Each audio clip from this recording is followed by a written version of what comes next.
love that your character flips a coin like that when you tip somebody for writing a good message. I think that's so cool. Anyway, this is post-commentary on my fight with Gascoigne, or rather the rematch with Gascoigne. If you're watching the main series, you know that I got bodied by him, and I actually got destroyed again in a subsequent second fight. But that's it. It's taken me longer, it's taken me more attempts to try and record this post-commentary than it has to actually defeat Gascoigne. And he's a hard boss, you know, if you're kind of relatively underleveled like I am.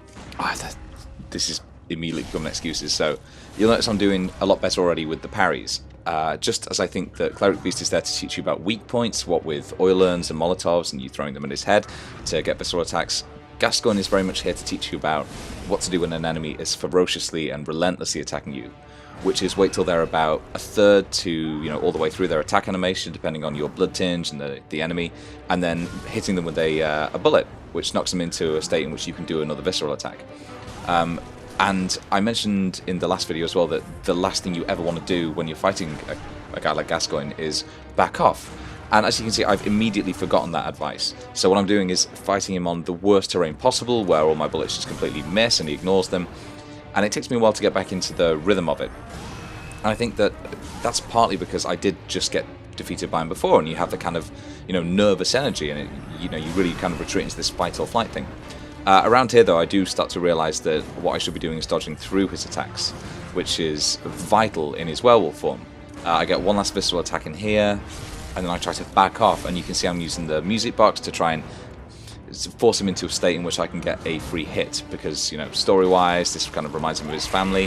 What it actually does here, though, is just goad him into becoming a werewolf. So I get one big hit in there, and then it turns into an absolute shit show for about a minute.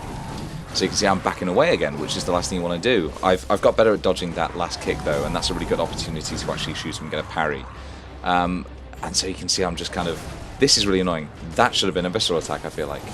I mean, that must have been a sort of nanosecond between me getting the attack and him starting to, you know, stand up again.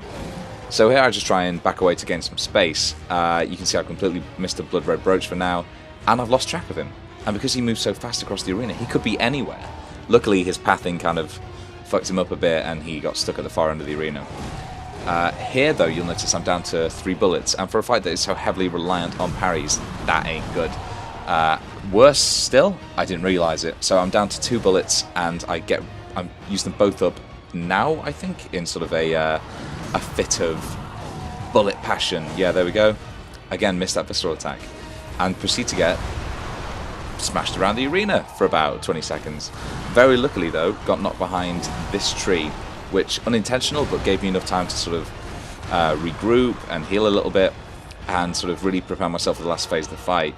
You can see me thinking, is it worth me trying to get some space and actually get some blood bullets? But I kind of decide against that. I feel like his health is low enough at this point. That's kind of, what, 3 or 4 hits that I can probably take him. And I don't want to give too much away, but yeah, he gets fucked up. So he's just kind of so powerful. He will destroy you in 3 or 4 hits if you're not careful. He does attacks like this slam, which was a gift actually, because it let me get these last 3 hits in. There you go. Thank you, Gascoigne. Thank you, family man. And you can see I completely forgot how to do gestures. So there you go. That's Father Gascoigne. And oh, I love this area. That kind of slanted sepulchre or tomb, I guess. It's just such a perfect mood setter. I feel like they repeated that trick in the cathedral in Dark Souls 3, having things just slightly on a slant. Oh, there you go. I remembered how to express joy.